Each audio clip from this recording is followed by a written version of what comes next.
Honestly, I still get a little, thrill of petty satisfaction when I think about how Brenda's face looked when she tried to shove that aggressively laminated cease and desist letter over the sound of a literal guitar on. It was just a classic sovereign justice situation where someone pushes you over something entirely ridiculous, and you just have to push back with, overwhelming musical force. Anyway, let's see how this plays out. The brass hit me right in the chest. A physical wall of sound vibrating through my rib cage and rattling the ice cubes in my iced Americano. It was 8:02 a.m. on a Tuesday in the sun-baked, aggressively manicured suburban sprawl of Scottsdale, Arizona. The sky was that bruised, cloudless purple you only get in the desert, the air already radiating a dry, oven-like heat. And right there, on the edge of my freshly watered Bermuda grass, stood 5 grown men. They were immaculate.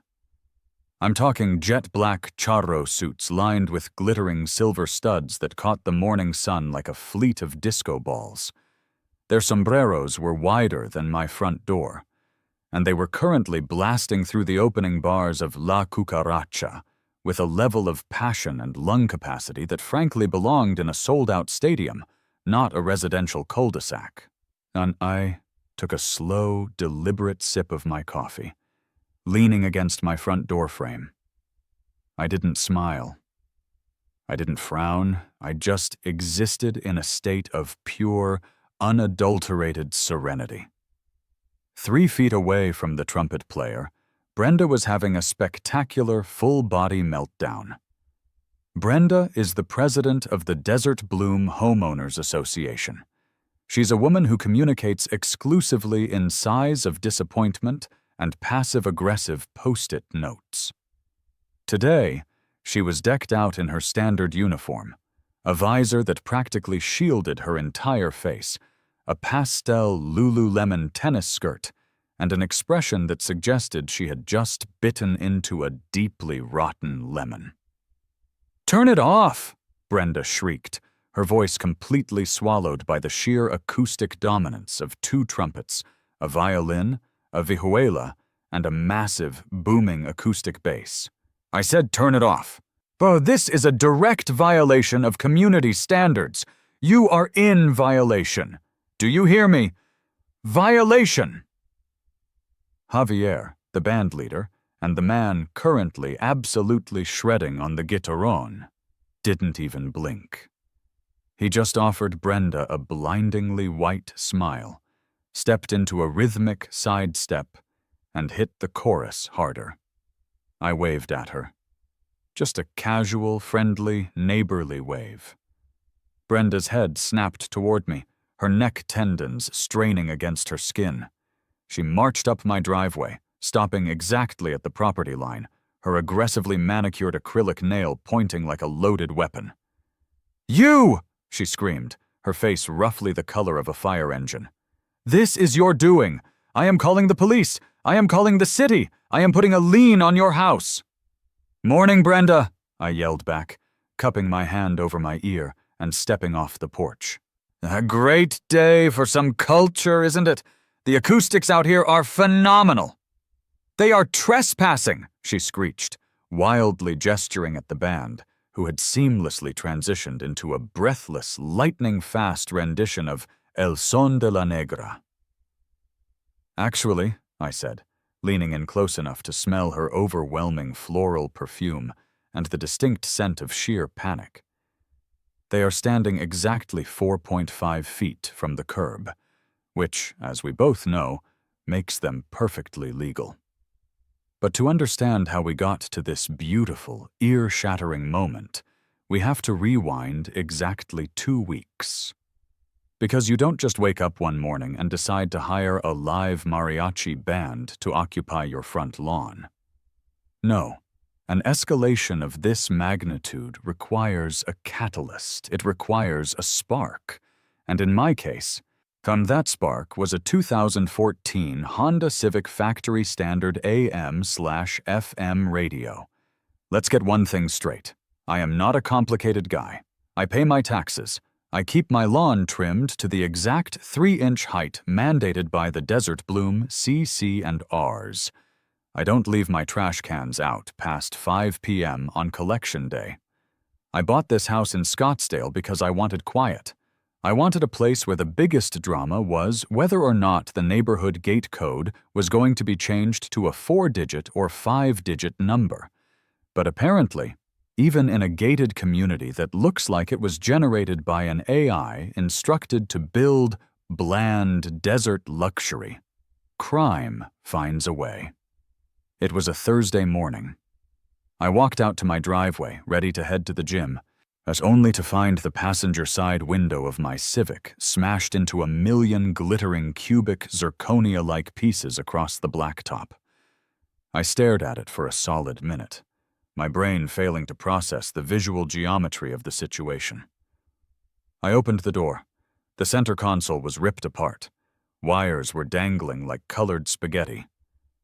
The thief, who I can only assume was a time traveler from 1998, because who the hell steals a factory CD player in the era of Bluetooth, had vanished into the night with my stereo. They didn't take my gym bag.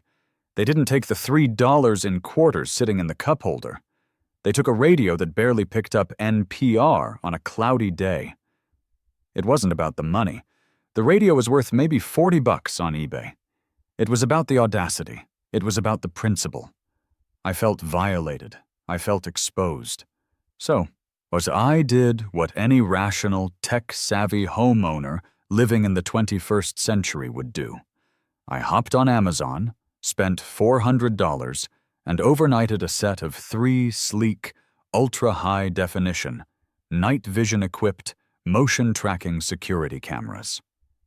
The next Saturday, I spent 6 hours on a ladder in the blazing Arizona sun, drilling into the stucco, running wires through the attic, and sweating through 3 separate t-shirts.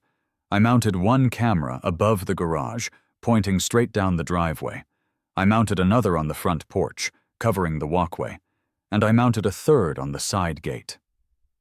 They were beautiful. They were tiny, minimalist black domes that barely stuck out from the eaves. You wouldn't even notice them unless you were actively looking for them. I synced them to my phone, tested the motion alerts by doing jumping jacks in the driveway, and slept that night with the profound, comforting peace of a man who has secured his castle. That peace lasted exactly 48 hours. On Tuesday afternoon, I checked my mail. Nestled between a coupon for a local car wash and a credit card pre-approval was a crisp, heavy-stock envelope bearing the embossed, foil-stamped logo of the Desert Bloom Homeowners Association. I ripped it open, expecting an invitation to a neighborhood block party or a reminder about sweeping the gutters. Instead, I pulled out a 2-page document that read like a declaration of war. Notice of violation and immediate cease and desist. My eyes scanned the text, my blood pressure spiking with every capitalized word. Dear homeowner, it has come to the attention of the Architectural Review Committee that unauthorized exterior modifications have been made to your property. Specifically, the installation of mounted electronic surveillance devices on the front elevation of the home. These devices disrupt the faux adobe historical aesthetic of the Desert Bloom community. You are hereby ordered to remove the devices within 48 hours or face a fine of $150 per day per device. I laughed out loud. It was a sharp, barking laugh that echoed in my empty kitchen. Disrupt the faux adobe historical aesthetic? My house was built in 2018. The foundational drywall probably still smelled like Home Depot. There was nothing historical about a neighborhood built on an old golf course where every single house was painted one of 3 approved shades of beige: desert sand, Navajo white, or subtle taupe. I immediately drafted an email to the HOA board. I was polite, I was reasonable. I attached photos of the smashed car window. I included a link to the police report I had filed. I explained that the cameras were a necessary security measure, that they were unobtrusive, and that I was simply protecting my property. Brenda's response arrived less than 20 minutes later. It was a single sentence. Rules are rules. Please refer to Section 4, Paragraph 12 of your CC&RS. The fine will begin accruing on Thursday. No empathy, no compromise, just the cold, bureaucratic hammer of a suburban tyrant. That right there? That was the moment. And that was the moment I stopped being a reasonable neighbor and shifted gears into sovereign justice mode. If Brenda wanted to play by the exact, literal hyper-specific rules of the book, then I was going to read that book. I was going to read it, memorize it, and use it to legally dismantle her entire authority. I didn't take the cameras down. Instead, I grabbed a cold IPA from the fridge, fired up my desktop computer, and opened the PDF of the Desert Bloom Covenants, Conditions, and Restrictions. It was a 94-page document written in dense, impenetrable legalese designed to break the human spirit. But I am not easily broken. The monthly HOA meeting was held the following Tuesday at the community clubhouse, a building that perpetually smelled of over-chlorinated pool water and stale Folgers coffee. I arrived 10 minutes early, taking a seat in the back row of the folding metal chairs. The room slowly filled with the usual cast of characters: retirees with too much time on their hands, stressed-out parents ignoring their iPads, and the 5 members of the board sitting behind a long folding table at the front. Brenda sat in the center, flanked by 2 men who looked like they were deeply afraid of her, and a woman fiercely knitting what appeared to be a beige scarf. Brenda banged a literal wooden gavel on the table. "Meeting called to order," she announced, adjusting her reading glasses. "Let's move through the agenda.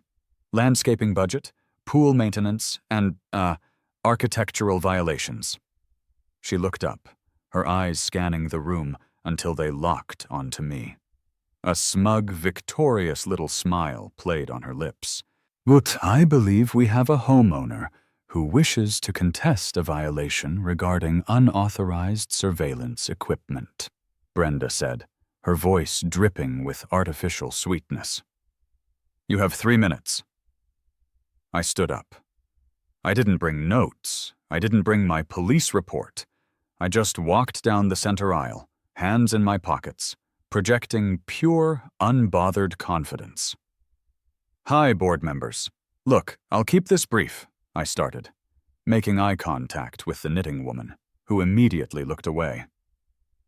2 weeks ago, my car was burglarized in my driveway. A crime was committed on Desert Bloom property. To prevent this from happening again, I installed 3 very small, very discreet cameras. They don't flash. They don't make noise. And you can't even see them from the street unless you're standing on my driveway looking up. "Irrelevant," Brenda interrupted, not even looking up from her papers. The CC&Rs are quite clear. Section 4, Paragraph 12 explicitly bans mounted electronic surveillance and permanent structural alterations that alter the exterior visual harmony of the home. "Visual harmony," I repeated, tasting the absurdity of the words. "Brenda, with all due respect, my car having its window smashed out doesn't do much for the neighborhood's visual harmony either." A few scattered chuckles rolled through the folding chairs. Brenda's face tightened. The gavel came down with a sharp crack. "This is not a comedy club," she snapped. "Crime is a police matter. The aesthetic integrity of Desert Bloom is an HOA matter. If you are concerned about your vehicle, I suggest you park it in your garage." "My garage is full," I lied smoothly. "Look, I'm proposing a compromise. The cameras stay, but I'll paint the domes desert sand, so they blend in perfectly with the stucco." "No compromises," Brenda said, slamming her pen down. "The rules explicitly state no private security personnel and no mounted surveillance. If we let you do it, everyone will want cameras. We'll have a neighborhood looking like a maximum security prison. It's tacky. The fine is currently at $600 and counting. Remove them, or we will place a lien on your deed. Are we understood?" I looked at Brenda. I looked at the smug satisfaction radiating from her posture. She thought she had won. She thought she possessed absolute power over every square inch of my property. "Understood," I said quietly. "Done."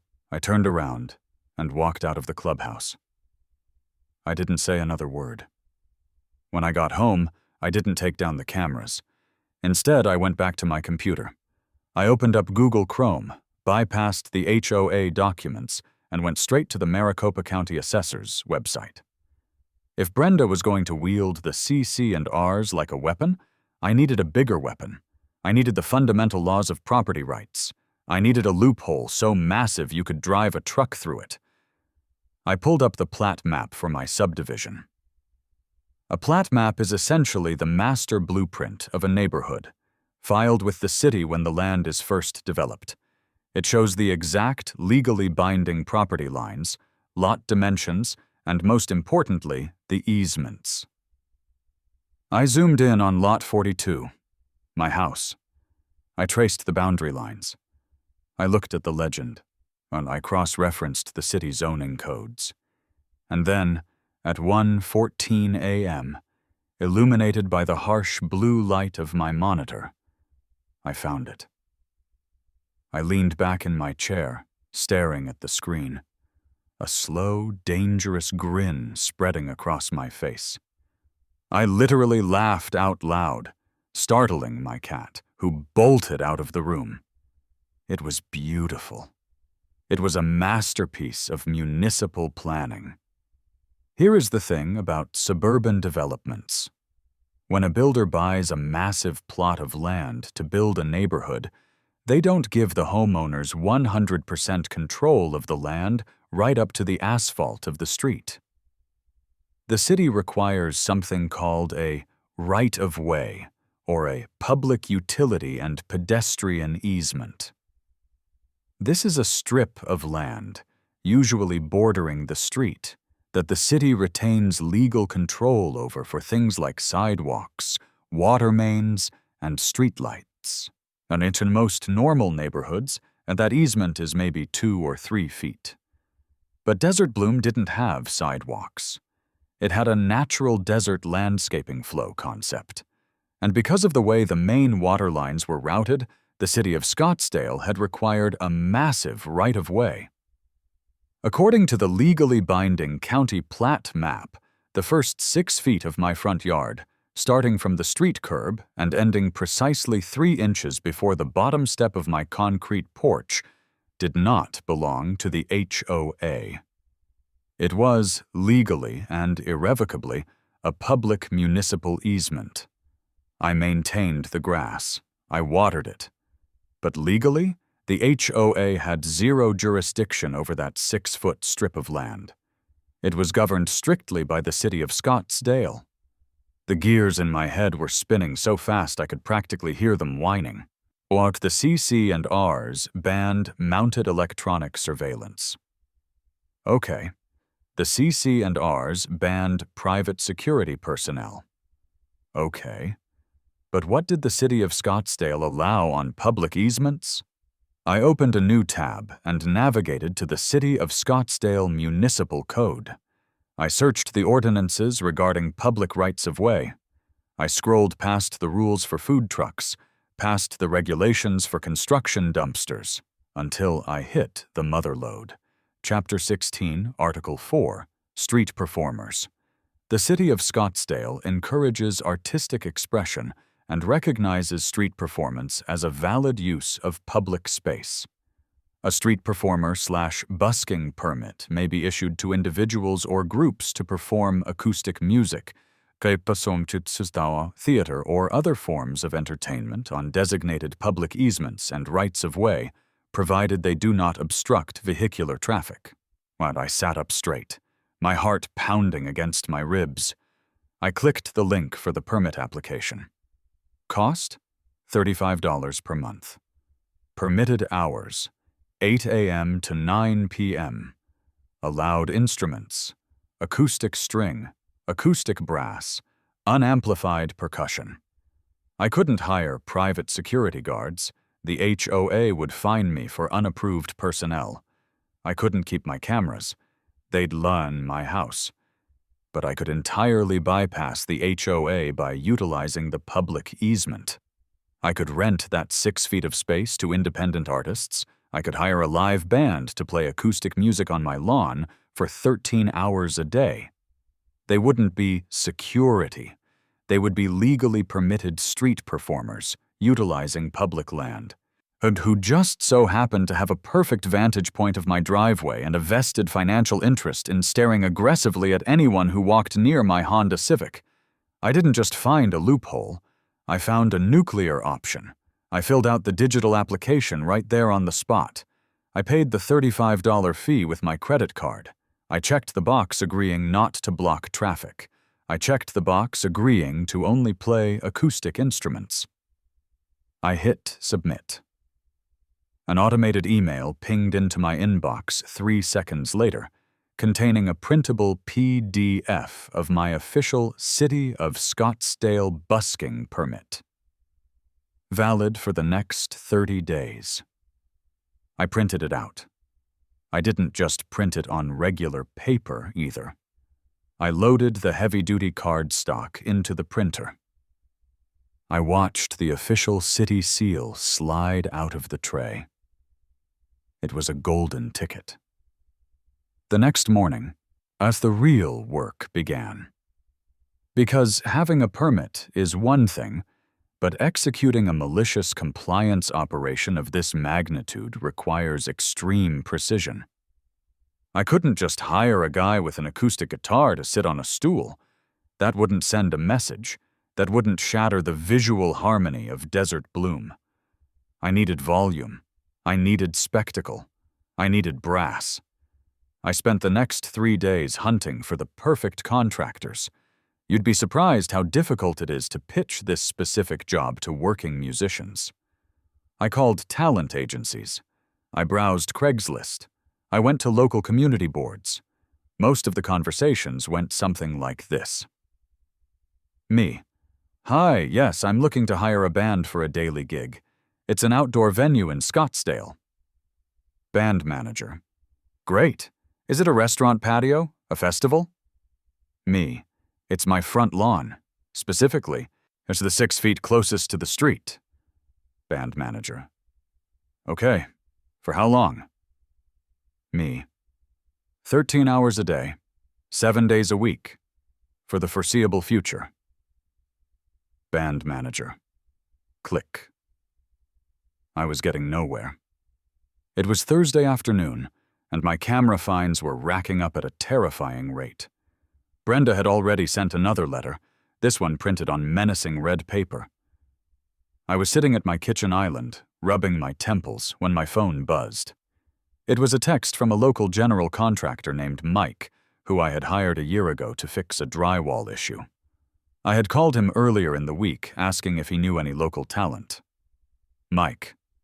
Got a guy, Javier, plays weddings, quinceañeras, restaurant openings, said he's looking for steady daytime work. I warned him you were a little eccentric. Call him. He included a phone number. I dialed it immediately. Bueno. A deep, gravelly voice answered. Hi, is this Javier? My name is... The guy with the lawn, Javier interrupted. Mike told me. You want us to play music on the grass all day? Yes, I said, pacing my kitchen. But it's more than just playing music. I need you to play music on my lawn for 13 hours a day to deter crime and, quite frankly, to annoy a woman named Brenda, who runs my HOA. There was a long pause on the other end of the line. I could hear the faint sound of a trumpet practicing scales in the background. So, we are security guards? Javier asked, sounding skeptical. Legally? Absolutely not, I clarified immediately, emphasizing the words. You are independent artists utilizing public space for cultural enrichment. You are street performers. But if you happen to be standing there, playing beautiful music, and you see someone trying to break into my car, feel free to play El Son de la Negra very aggressively at them. Another pause. How much? Javier asked. I named a price. It was a ridiculous amount of money. It was more than the cameras cost. It was more than the HOA fines. It was dipping heavily into my savings account. But at this point, it wasn't about the money. It was about sending a message. Javier whistled softly. For that money, my friend, we will play so loud the dead will wake up and dance. Perfect, I said, a massive grin spreading across my face. I need 5 guys, full charro suits. Do you have a guitarron? I am the guitarron, Javier said proudly. We start Monday. Actually, I said, glancing out the window at Brenda, who was currently power walking down the street, meticulously inspecting a neighbor's mailbox for dust. Can you start tomorrow? And Javier? Yes? Do you guys know La Cucaracha? We know everything. Good. Be at my house at 7:45 a.m.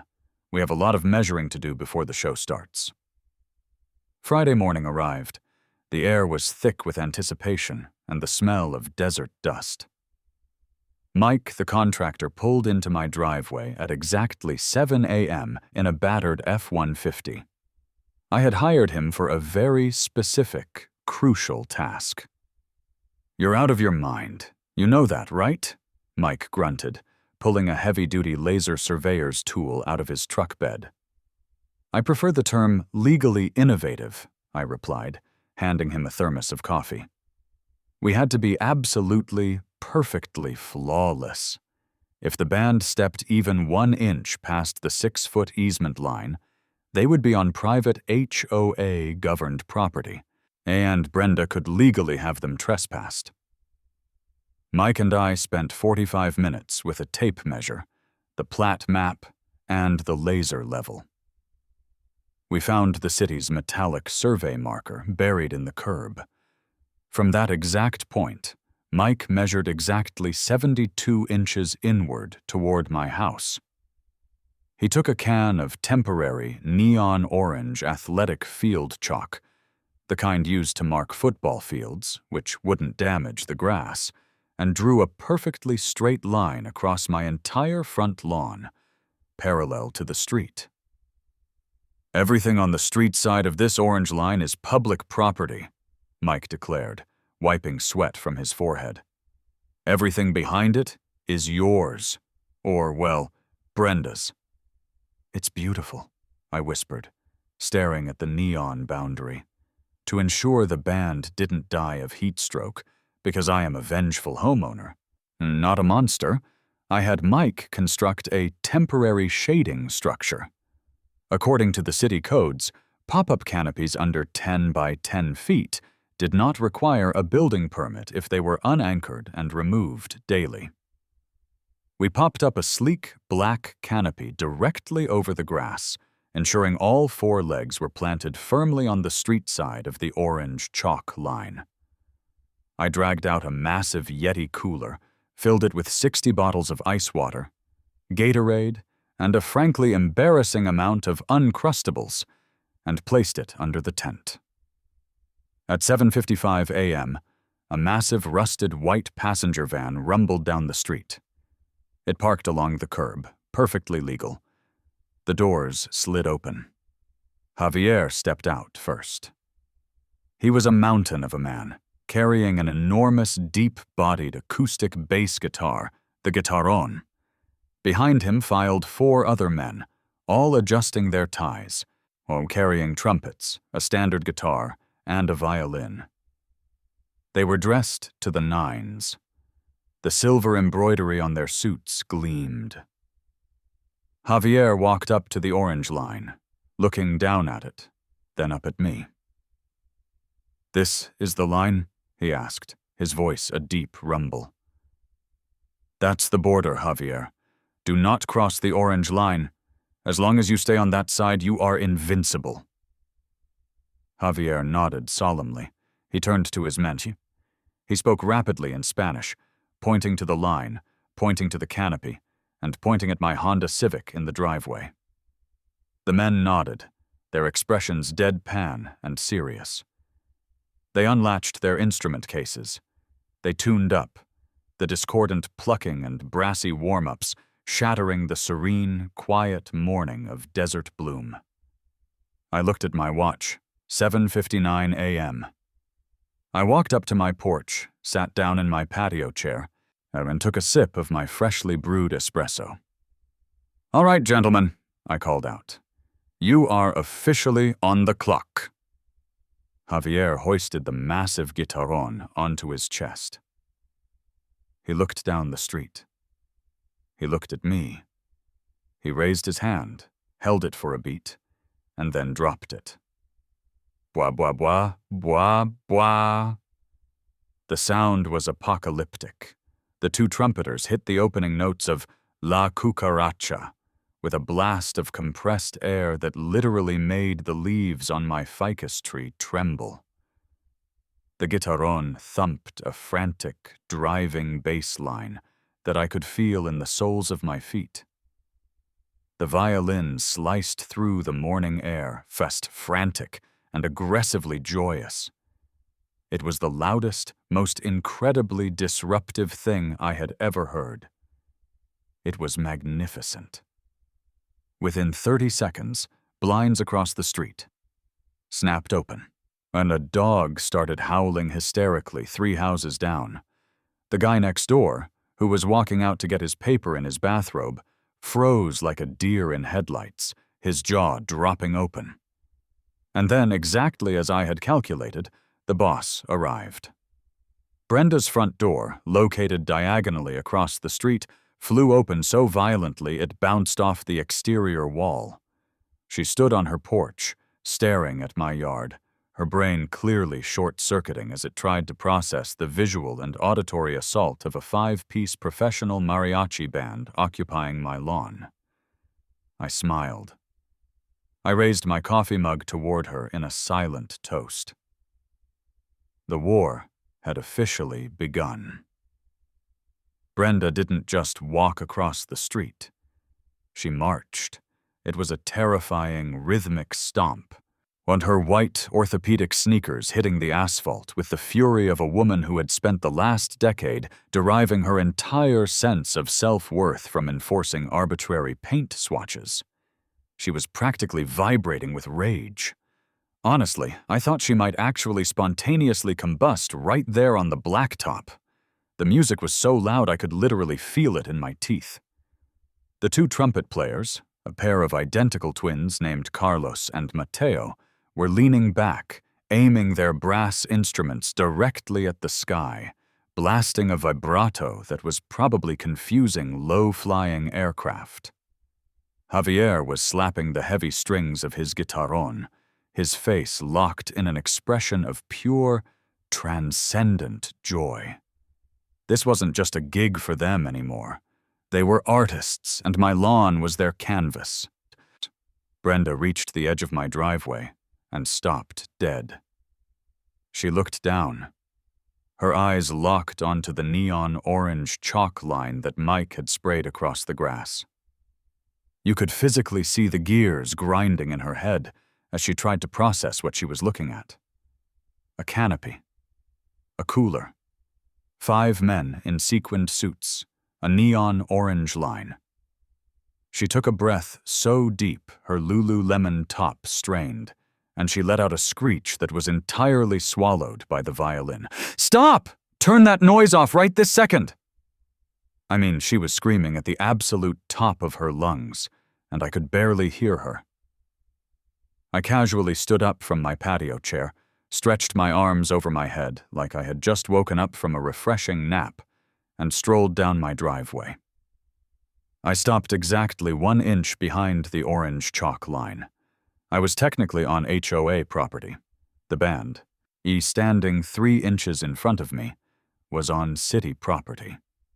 "Morning, Brenda," I yelled, cupping my hands around my mouth to project over the music. "Can I help you? Are you here to submit a request for a song? Javier knows Despacito, but frankly, I think it's a little overplayed." "This is an illegal gathering," she screamed, pointing a trembling, manicured finger at Javier, who just smiled, gave her a crisp nod, and seamlessly transitioned the band into a blindingly fast, aggressively cheerful rendition of Cielito Lindo. "You are violating the noise ordinance. You are violating the unapproved structures clause. I am calling the police. I am calling the city." "Go for it," I shouted back, flashing her a thumbs up. "But just a heads up, the Scottsdale Municipal Daytime Noise Ordinance doesn't apply to unamplified acoustic instruments. Right. And as for the structure, anything under 10 by 10 feet that isn't permanently anchored doesn't require a permit. It's like completely up to code." "They are on HOA property," she shrieked, her face now resembling a deeply concerning shade of plum. "I am trespassing them right now."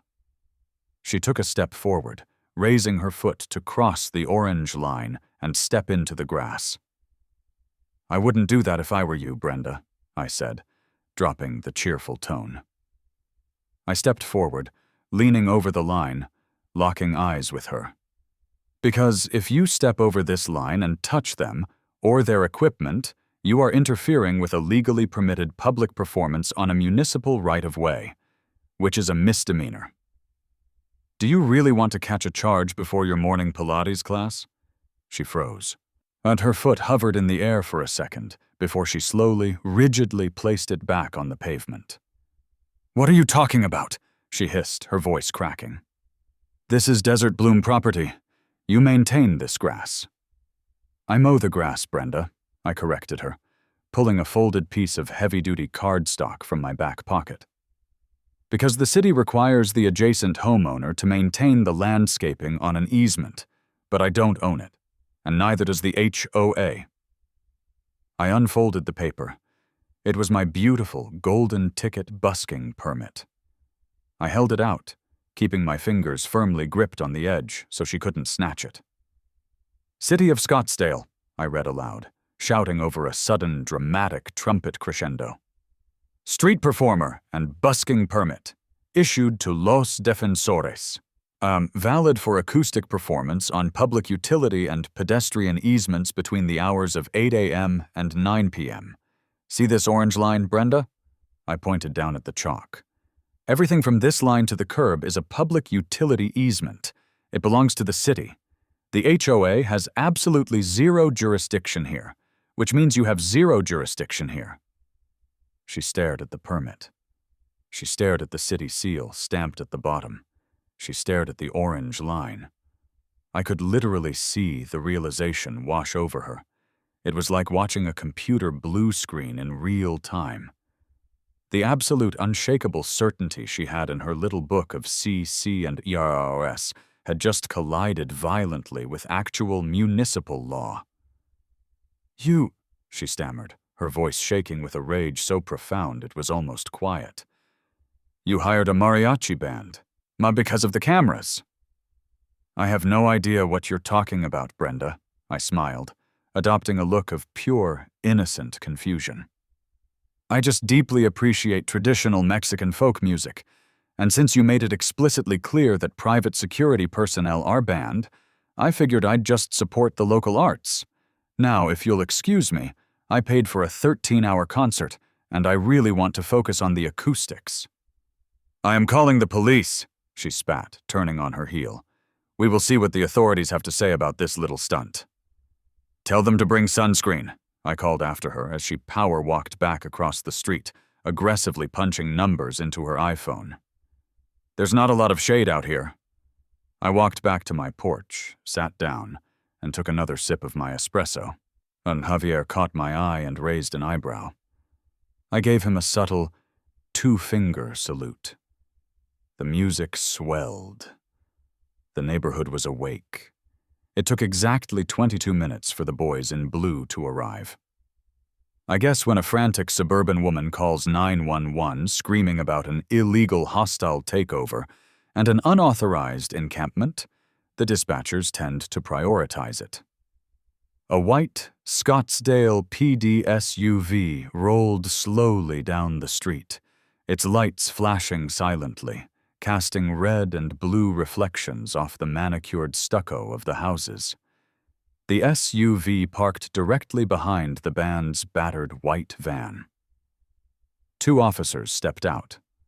One was a tall, older guy with graying temples. Officer Davis, according to his nameplate. The other was a younger, stockier guy, Officer Martinez. They both stood by their car for a solid 10 seconds, as on resting their hands on their duty belts, just staring at my lawn. Honestly, I couldn't blame them. The visual was absurd. You had 5 guys in immaculate, glittering charro suits sweating under a black pop-up canopy, absolutely shredding on acoustic instruments, while I sat on my porch 20 feet away, eating a croissant and reading a paperback novel. The band didn't stop playing. Javier had explicitly asked me earlier how to handle law enforcement, and I had told him, unless they give you a lawful order to stop, you keep playing. You are artists. You are in the zone. Officer Davis shook his head, let out a long sigh that I could see from my porch, and started walking up the driveway. Officer Martinez followed, looking like he was trying very, very hard not to smile. I put my book down and walked down the driveway to meet them, stopping right at the orange line. "Morning, officers," I said, keeping my voice calm and polite. "Can I help you guys with something?" Davis stopped, looked at the band, looked at the orange line, and then looked at me. "We got a call from Ms. Brenda, Henderson, across the street, stating that there was an illegal gathering, a noise violation, and potentially an unlicensed commercial enterprise operating on residential property." He had to raise his voice significantly. Javier was currently going absolutely wild on the guitarron. "I see," I nodded solemnly. "Well, officer, I'm glad you're here, because I believe Ms. Henderson is fundamentally misunderstanding the nature of municipal zoning laws." Davis raised an eyebrow. "Is that right?" "It is," I said, "because this isn't an illegal gathering. And it's certainly not a commercial enterprise. It's a culturally enriching public performance occurring strictly on a city-owned utility easement." I pulled the permit from my pocket and handed it to Davis. I also pulled out a folded copy of the Maricopa County plat map for my subdivision, heavily highlighted in yellow. "If you look at the plat map, officer, you'll see that the first 72 inches of this property, starting from the street curb, is a designated public right-of-way. It is not governed by the Desert Bloom HOA. It is governed by the city of Scottsdale." Davis unfolded the permit. He read it. He looked at the map. He looked at the bright orange chalk line on the grass. Then he looked at Javier, who offered the officer a massive grin and hit a complex, descending bass run. "You hired a mariachi band," Davis said slowly. "We'll soon putting the pieces together." "I sponsored an artistic exhibition," I corrected him smoothly. "And as you can see on the permit, acoustic performances are fully permitted between 8 a.m. and 9 p.m. We are completely unamplified. No microphones, no speakers. Therefore, we are entirely exempt from the daytime residential noise ordinances." Officer Martinez, the younger cop, coughed loudly into his fist to hide a laugh. "He's right, Davis. Unamplified acoustic music on public property during daytime hours. It's totally protected. We can't do anything about the noise unless they're violating the decibel limit for industrial machinery, which they aren't." Davis handed the paperwork back to me. He looked deeply, profoundly tired. "And the canopy?" "Temporary shading structure," I fired back instantly. "Under 100 square feet. Unanchored. Removed daily. No city building permit required. Davis stared at me for a long time. It was the look of a man who dealt with domestic disputes and traffic accidents all day, and simply did not have the emotional bandwidth to deal with a weaponized loophole of this magnitude. "Let me get this straight," Davis said, his voice flat. "You found a 6-foot strip of public land in front of your house, pulled a busking permit, and hired a 5-piece band to play all day. Why, exactly?" "Because," I said, my voice dropping the snark for a second, "my car was broken into. Right there in that driveway. I installed 3 tiny security cameras to protect my property. The HOA fined me and threatened to put a lien on my house because the cameras violated their aesthetic guidelines. They told me I couldn't have cameras, and I couldn't have private security." I gestured broadly at the band. "So I figured I would just enjoy some music on the public easement instead." Martinez actually laughed out loud this time. He couldn't hold it in. Davis shot him a glare, but I could see the corner of Davis's mouth twitching. Cops, generally speaking, do not like HOAs. They hate getting called out to deal with petty neighborhood disputes about grass length and trash cans. They want to catch actual criminals, and they could clearly see exactly who the aggressor was in this situation. "All right, listen," Davis said, sighing again.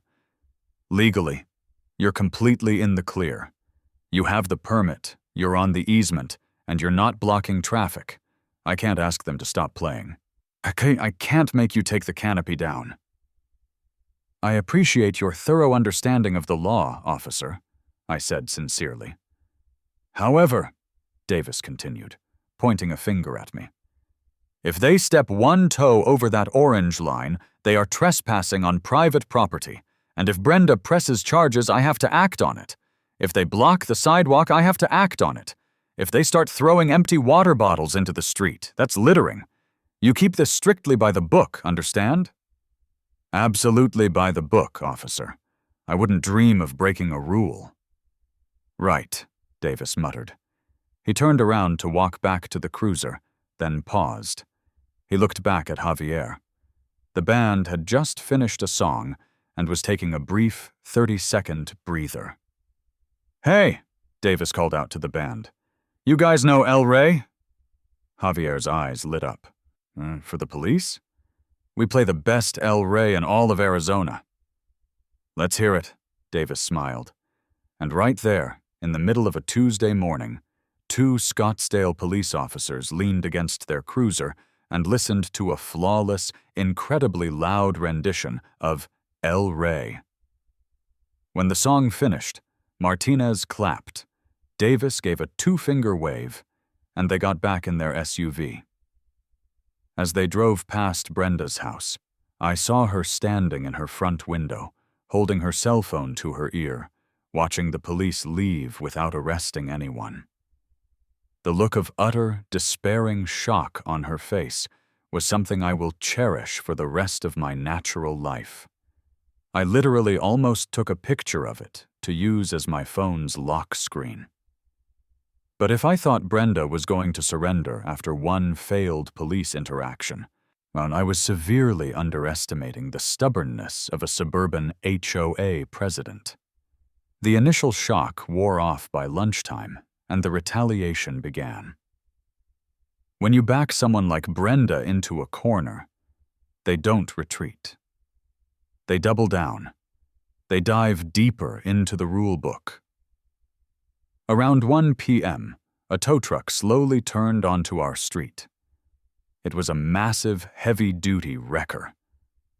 It rolled past my house, past the band, who were currently eating Uncrustables under the canopy, while one guy casually strummed a guitar to keep the music continuous, and stopped right next to the band's rusted white passenger van, which was parked legally on the street.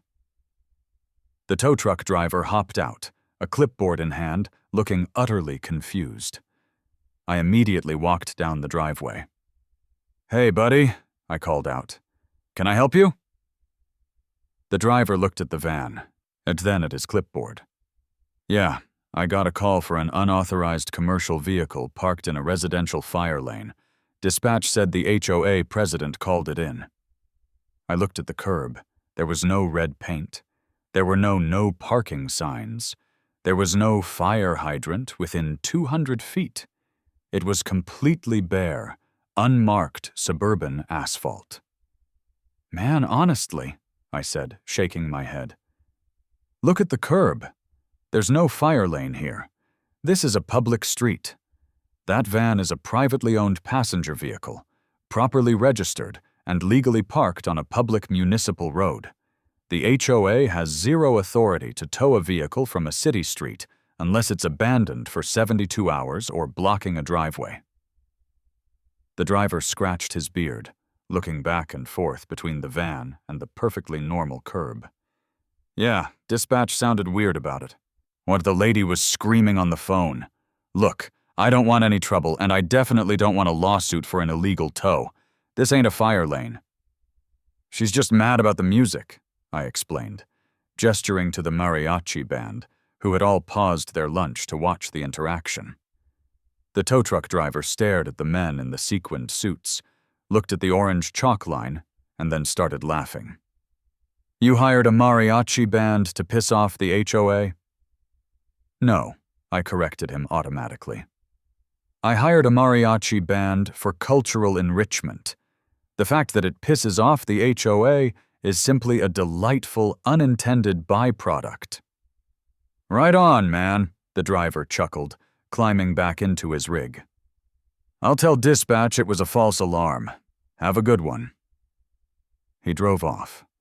Strike two for Brenda. But I realized then that I couldn't just play defense. I couldn't just sit on my porch and wait for her to lob arbitrary fines at me. I had to go on the offensive. I had to use the band to its maximum, most irritating potential. I needed to turn my legally permitted street performers into a highly coordinated psychological warfare unit. I called Javier over to the property line. Javier, my friend, I said, handing him an ice-cold bottle of water. The music is beautiful, truly, but I think we need to get a little more interactive. Interactive, boss? Javier asked, wiping sweat from his brow. Yes, we are going to implement a dynamic set list. I want you to treat this neighborhood like a movie, and you guys are the soundtrack. You react to the environment. I laid out the ground rules. We established a literal musical alarm system. If the mail truck drove down the street, the band was to play a slow, mournful, highly dramatic ballad, as if the delivery of the daily junk mail was a tragic, heartbreaking event.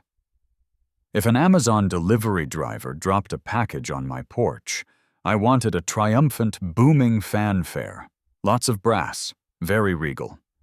And most importantly, if Brenda's front door opened, or if she stepped outside to check her mail, water her perfectly manicured petunias, or even just look out her window, the band was to immediately drop whatever they were playing and launch into the fastest, loudest, most aggressive, anxiety-inducing, chaotic song in their entire repertoire.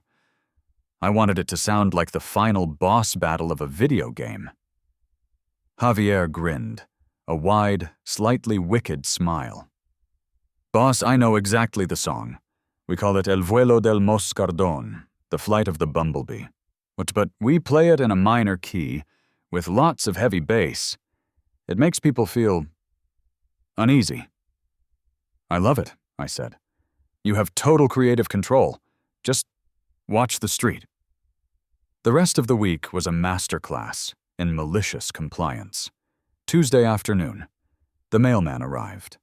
He was a younger guy who usually wore headphones and looked miserable. As his little white truck rolled up to my mailbox, Javier signaled the band. They instantly shifted into a heartbreaking, slow-tempo waltz. The violin wept. The guitarrón thumped like a slow heartbeat. The mailman took his headphones off, looked at the band, looked at me, and started laughing so hard he almost dropped a stack of catalogs. He actually threw a crumpled-up dollar bill into Javier's open guitar case before driving away. Wednesday morning, the Amazon guy dropped off a box of protein powder.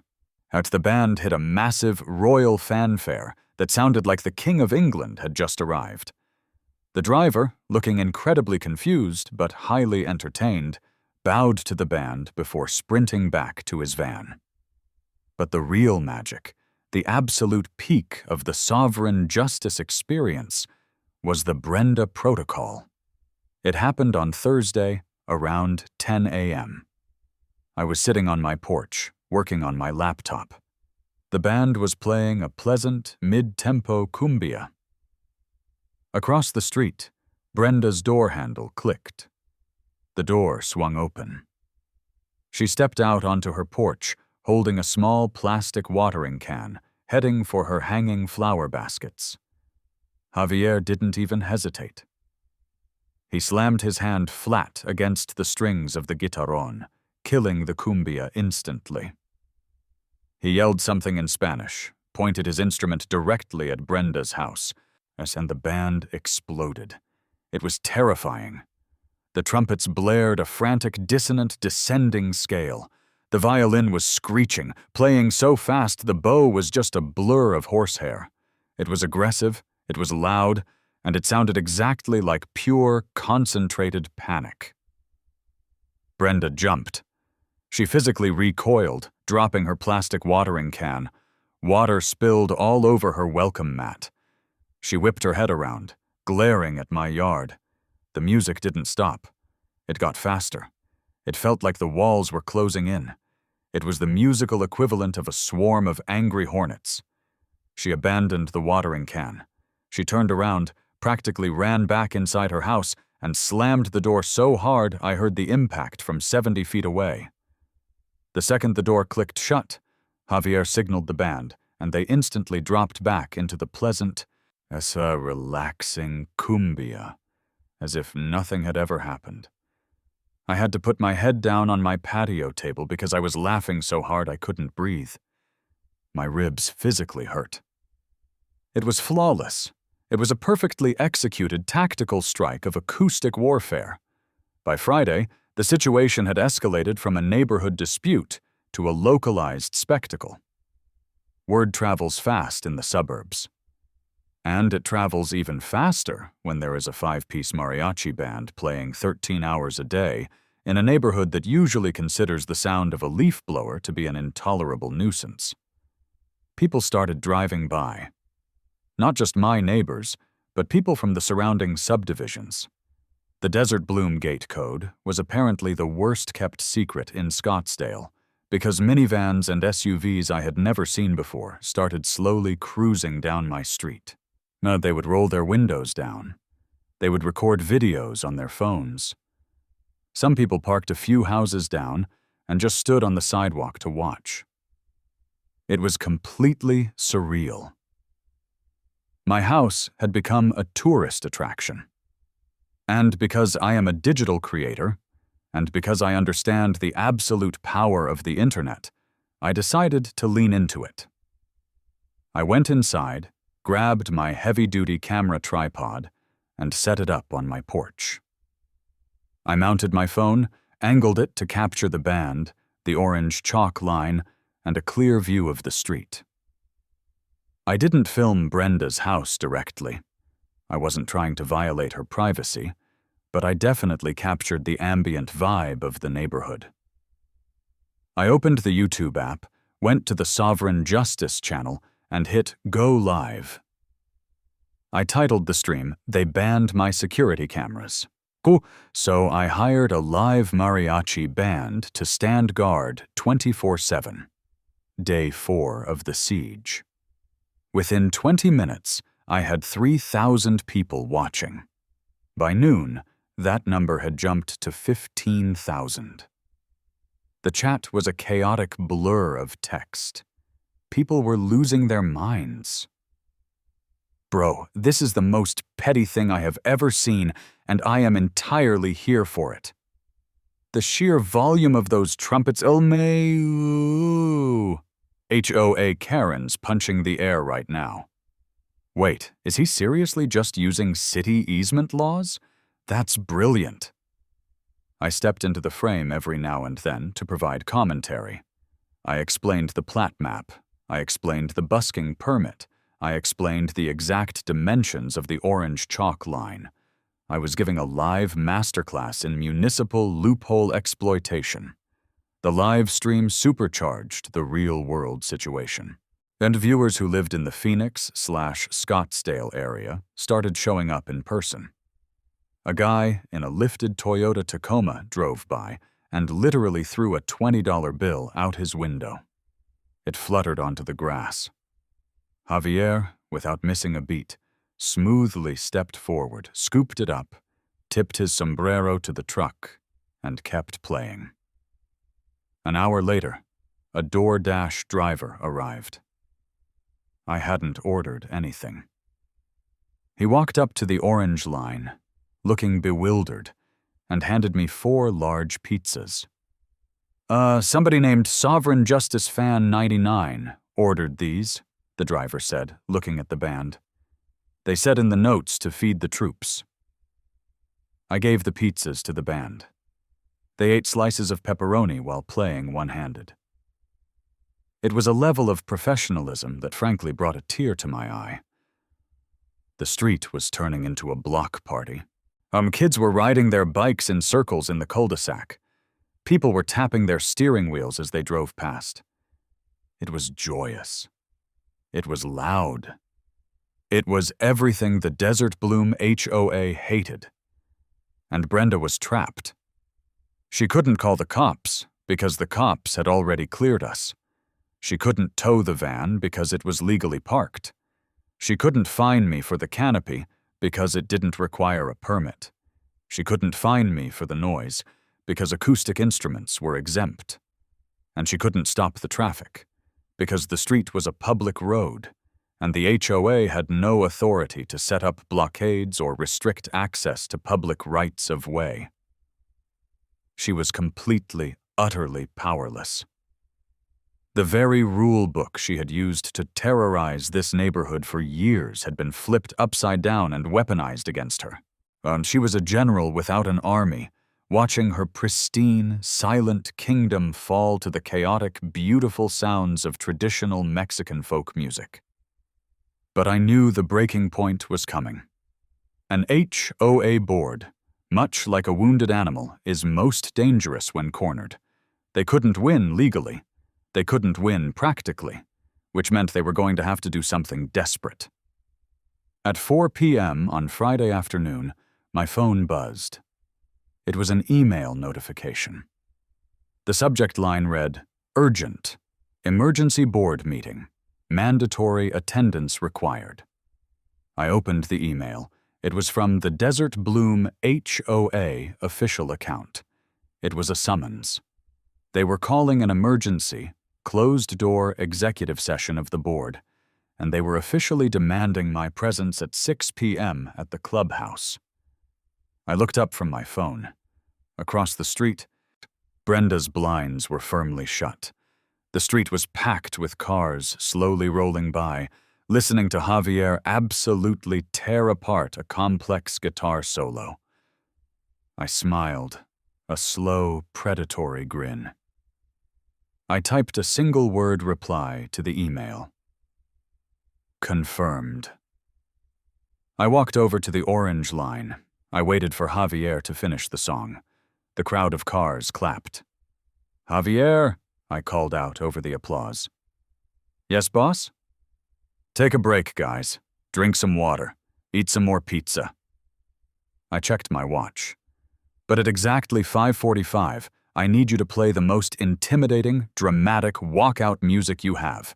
Something fit for a gladiator entering the arena, because I have a meeting to get to." Javier nodded slowly. "We have just the thing." The siege was over. It was time for the negotiations. At exactly 5:45 p.m., the desert sun was starting to dip behind the McDowell Mountains, casting long, dramatic, golden hour shadows across the manicured lawns of Desert Bloom. The heat was finally breaking, settling into a heavy, warm twilight. I stepped out of my front door, wearing a crisp button-down shirt and a pair of dark jeans. I had a single manila folder tucked under my arm. I felt, honestly, like a lawyer walking into the Supreme Court, if the Supreme Court was located next to a community pool that constantly smelled like wet chlorine and despair. I caught Javier's eye. He was already watching me, the guitarón resting casually against his hip. He didn't say a word. He just gave me a solemn, almost microscopic nod and turned to his men. The music started low. It wasn't the frantic, chaotic buzz of the Brenda Protocol, and it wasn't the aggressive, celebratory blast of the morning wake-up call. It was a slow, heavy, profoundly dramatic march. A pasodoble, the kind of music they play in a bull ring right before the matador steps out onto the sand to face a 2,000-pound animal. The trumpets were muted, mournful, and sharp. The violin dragged a slow, tense, vibrating note that literally made the hair on my arms stand up. I walked down my driveway. I crossed the orange chalk line.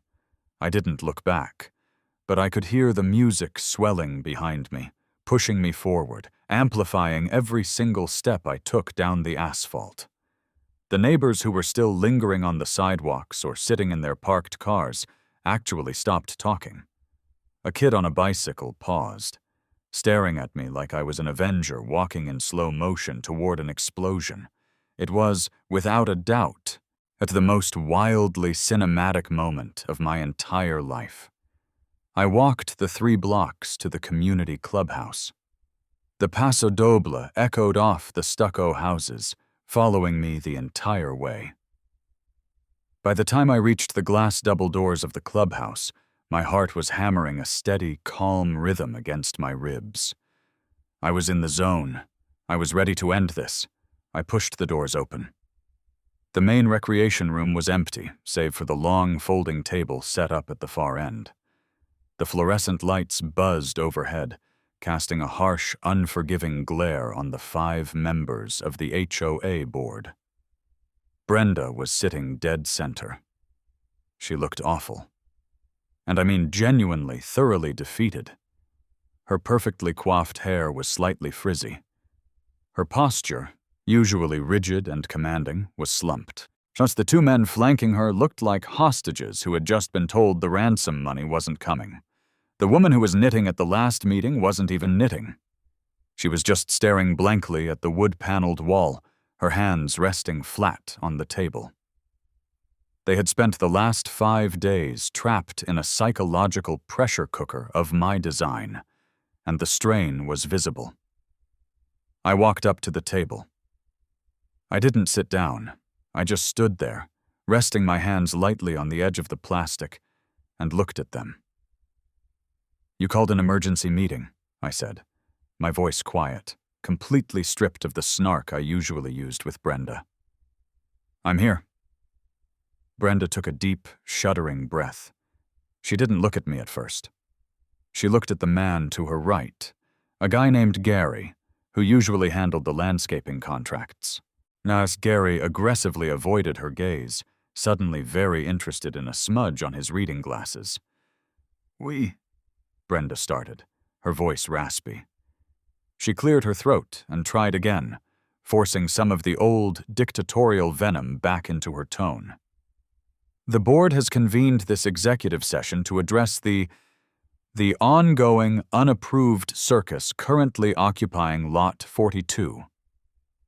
You mean the legally permitted acoustic performance occurring on the municipal right-of-way adjacent to Lot 42. I corrected her instantly, not raising my voice, just dropping the fact onto the table like a lead weight. Brenda's jaw tightened. "We have consulted with the association's legal counsel." "Oh, good," I smiled, pulling out one of the metal folding chairs and finally sitting down. I leaned back, crossing my arms. "I was hoping you would. What did the lawyers say? Brenda? Did they tell you about easement rights? Did they explain how public property works? Because I'm guessing they charged you about $300 an hour to tell you exactly what I told you on Tuesday morning." Gary winced visibly. The knitting lady let out a tiny, high-pitched sigh. Brenda glared at me, her eyes bloodshot. "The council advised us that while the musicians may currently be exploiting a loophole regarding public right-of-ways, the resulting traffic, the noise, and the disruption to the community's quiet enjoyment constitute a severe nuisance.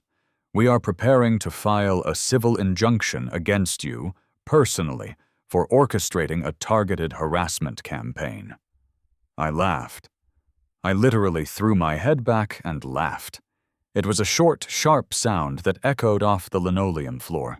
A civil injunction," I repeated, wiping a fake tear from my eye. "Brenda, I mean, honestly, you are adorable when you try to use big legal words.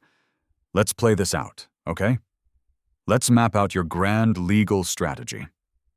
I leaned forward, placing my elbows on the table, invading her space. "You file an injunction. That means we go to civil court. That means a judge looks at the facts. Fact 1. My car was burglarized. Fact 2. I installed entirely passive, silent security cameras on my own property. Fact 3. You fined me and threatened a lien based on a subjective aesthetic rule. Fact 4. I complied with your rule, removed the cameras, and instead utilized a perfectly legal city-issued busking permit on a public utility easement, which the police have already investigated and cleared." I paused, letting the silence hang in the room for a second. "If you take me to court, Brenda, not only will a judge throw the injunction out because I am completely within my legal rights, but I will countersue the HOA for selective enforcement, harassment, and the legal fees I incur defending myself against a frivolous lawsuit. I will drag this board through discovery. I will demand every single email, text message, and meeting minute you guys have generated over the last 5 years, and while that court case drags on for the next 18 months, Javier and his band are going to be on my lawn every single day." The room was dead silent. I could hear the faint, muffled hum of the pool pump outside. 13 hours a day, Brenda," I whispered, holding eye contact with her. "Through Thanksgiving. Through Christmas. They know all the carols. Have you ever heard Silent Night played on a guitar at 110 decibels? Because you will." Gary cracked. He literally cracked like a dry twig. "I can't take it anymore," Gary blurted out, throwing his hands in the air. "My home office faces your street. I have been on mute on my Zoom calls for 4 days because every time I talk, it sounds like I'm broadcasting from a tequila bar in Cabo. I'm losing my mind." "Gary, be quiet," Brenda snapped, turning on him. "No, Brenda, you be quiet," the knitting lady suddenly yelled, slamming her palms on the table. I was honestly shocked. I didn't think she had vocal cords. "He's right. The whole neighborhood is furious. Not at him." She pointed a trembling finger at me. "At us. My inbox is flooded with people demanding to know why we won't just let the man have his stupid cameras so the mariachi band will leave." "The rules exist for a reason," Brenda shouted back, her voice cracking into a shrill register. "If we cave on the cameras, we lose all authority. People will start painting their houses pink. They'll put cars on blocks in the front yard. It will be anarchy." "It's 3 tiny black domes, Brenda," the other guy on the board muttered, rubbing his temples. "I drove by his house yesterday. You literally cannot see them unless you are standing in his driveway looking up at the eaves. This is ridiculous. You escalated this because you didn't like his tone." "Excuse me?" Brenda gasped, clutching her chest like she had just been physically struck. The mutiny was beautiful, as it was a complete and total collapse of the HOA's command structure. I just sat there, a silent spectator to the internal destruction I had engineered. I waited until they had exhausted themselves, until the arguing died down into heavy breathing and furious glaring. Then I slowly opened the manila folder I had brought with me. "It seems like you guys are at an impasse," I said calmly, sliding a single sheet of paper across the table toward Brenda. "So, I'm going to offer you a way out. A complete, total cessation of hostilities. An immediate end to the music. Javier and his guys will pack up the van and be gone in 20 minutes. Brenda looked at the paper like it was covered in anthrax. She didn't touch it. Gary leaned over and pulled it toward the center of the table. "What is this?" Gary asked, his voice thick with desperate hope. That is a binding settlement agreement," I explained, leaning back in my chair. "I drafted it this afternoon. It outlines 3 very simple, very non-negotiable terms." I held up one finger. Term 1. The Desert Bloom HOA Board officially grants me a permanent, irrevocable variance to install and maintain up to 4 exterior security cameras on Lot 42, provided they remain discreet and do not flash obtrusive lights. I held up a second finger. Term 2. The HOA Board immediately waives and dismisses all fines, penalties, and legal threats levied against me over the past 3 weeks. My ledger is wiped completely clean. I held up a third finger, staring directly into Brenda's soul. Term 3. The HOA Board will draft a formal amendment to Section 4, Paragraph 12 of the CC&RS, it removing the blanket ban on mounted electronic surveillance and replacing it with reasonable modern guidelines that allow homeowners to protect their property. You will present this amendment for a neighborhood vote at the next general meeting. Brenda let out a short, bitter laugh. "You want us to change the bylaws? You are out of your mind." "I want you to stop acting like it's 1995, Brenda," I shot back, my tone finally hardening into pure sovereign justice snark. "People want security cameras. The only reason they haven't fought you on it is because they are terrified of you. Well, I'm not. I am perfectly happy to let Javier play until the heat death of the universe. I'm paying those guys a premium, and frankly, I like the company. They're great guys. Mateo makes a fantastic salsa." I stood up, pushing my chair back, yet it scraped loudly against the linoleum. "You have 2 choices," I said, looking down at the board. "You all sign that piece of paper right now, and the neighborhood goes back to being the quiet, boring, beige paradise you love so much. Or you refuse, I walk out those doors, and tomorrow morning at 8 a.m., the band starts practicing their amplified percussion sets." I checked the permit. Unamplified bongos are completely legal. Think about it. Bongos, for 13 hours. Gary snatched a pen from the table so fast, he almost knocked over a plastic cup of water. He signed the bottom of the paper with frantic, jagged strokes. "Gary!" Brenda shrieked. "Shut up, Brenda," Gary hissed, shoving the paper toward the knitting lady. "Sign it. I want to sleep in tomorrow." The knitting lady grabbed the pen and signed. She shoved it to the third guy, but who signed it without hesitation. They all looked at Brenda. She was isolated. The entire board had turned against her in the span of 3 minutes. She stared at the paper, her hands trembling. She looked at me, her eyes filled with a toxic mixture of hatred and utter humiliating defeat. She picked up the pen.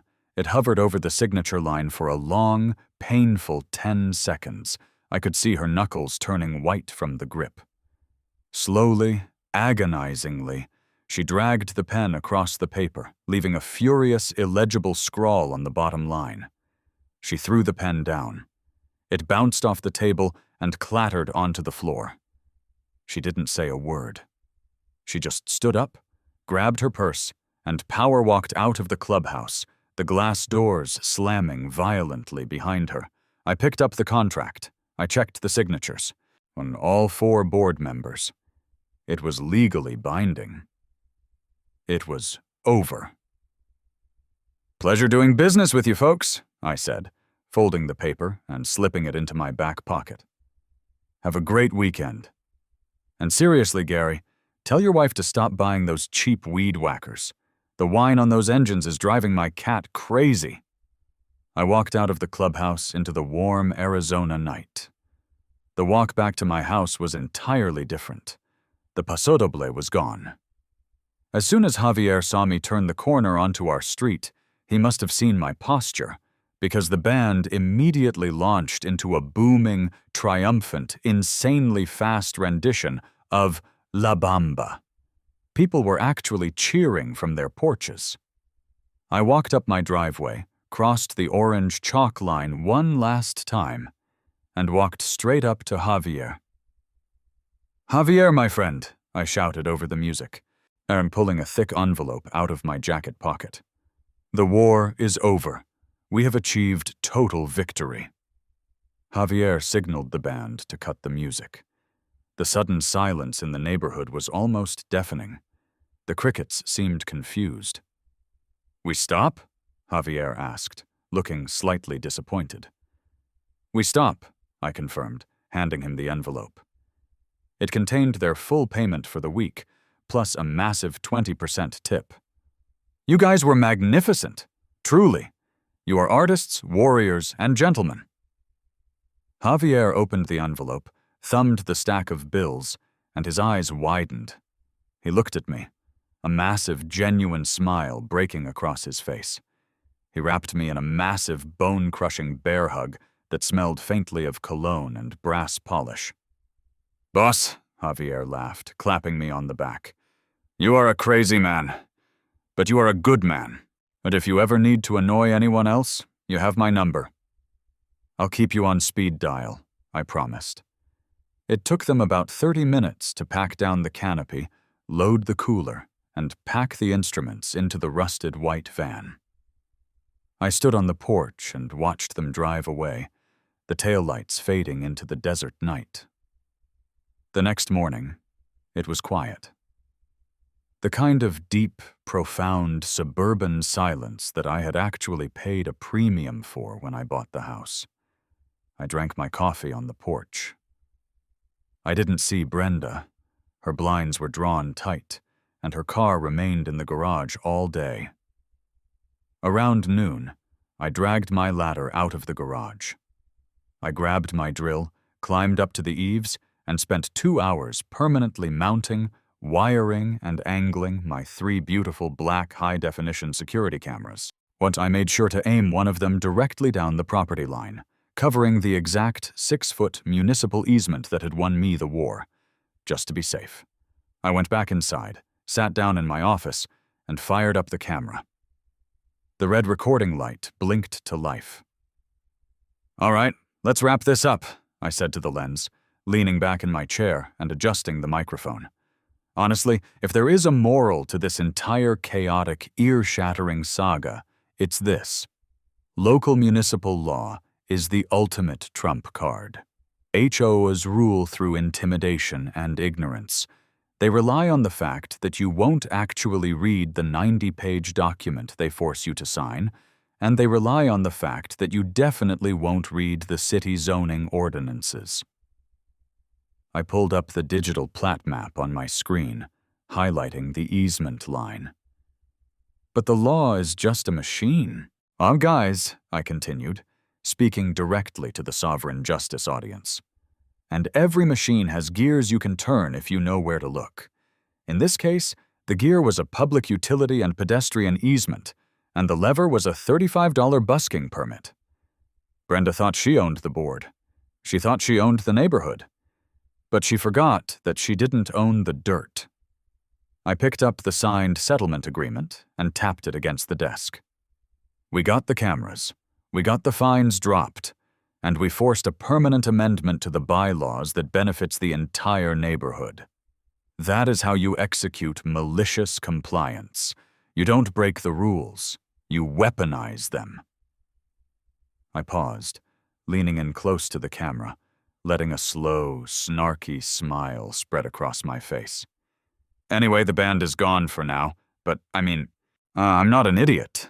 I kept Javier on retainer, because frankly, the holidays are coming up in a few months, and if Brenda tries to send me a violation letter for leaving my Christmas lights up past January 2nd, well, I hear Javier does a truly terrifying heavy metal acoustic version of Feliz Navidad. I reached forward and hit the stop recording button.